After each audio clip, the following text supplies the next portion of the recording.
Methylene deoxy methamphetamine എന്ന പേരിൽ ഒരു കെമിക്കൽ കണ്ടന്റാണ്. കണ്ടാലിത് ഒരു കൽക്കണ്ടം പോലെ ആരെങ്കിലും MDMA കണ്ടിട്ടുണ്ടോ? ഇല്ല. ഒരു കൽക്കണ്ടത്തിൻ്റെ കല്ലുപ്പിൻ്റെ ഒരു വലുപ്പത്തിലുണ്ടാവും, ചിലത് ഗുളിക മോഡലുണ്ടാവും.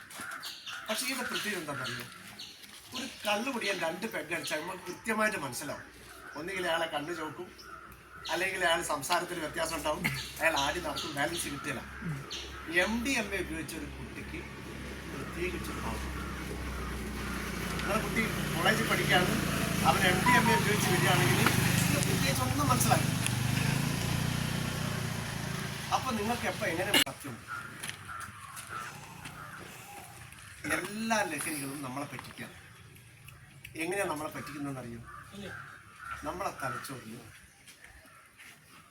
ഓൾറെഡി സുഖത്തിൻ്റെ ഹോർമോണുകൾ നിങ്ങൾക്കും എനിക്കൊക്കെ ഉണ്ട്. ഇപ്പോൾ ഓൾറെഡി എല്ലാവർക്കും ഉള്ള സാധനം. ഈ സുഖത്തിൻ്റെ ഹോർമോണ് സ്വാഭാവികമായിട്ടും വർക്ക് ചെയ്യും. ഇത് വർക്ക് ചെയ്യുന്നത് അതിൻ്റെതായ രീതിയിൽ കുറച്ചേ വർക്ക് ചെയ്യും. അപ്പം അതിൻ്റെതായ ഒരു സുഖം കിട്ടുന്നുണ്ട്. പക്ഷേ അത് ഏതൊക്കെ രീതിയിലാണെന്നറിയോ? നിങ്ങൾ നല്ല വിശന്നിട്ട് ഭക്ഷണം കഴിക്കില്ല. നമ്മൾ പറയുമോ, എനിക്കൊരു വെള്ളം കിട്ടിയപ്പോൾ ഒരു സമാധാനം.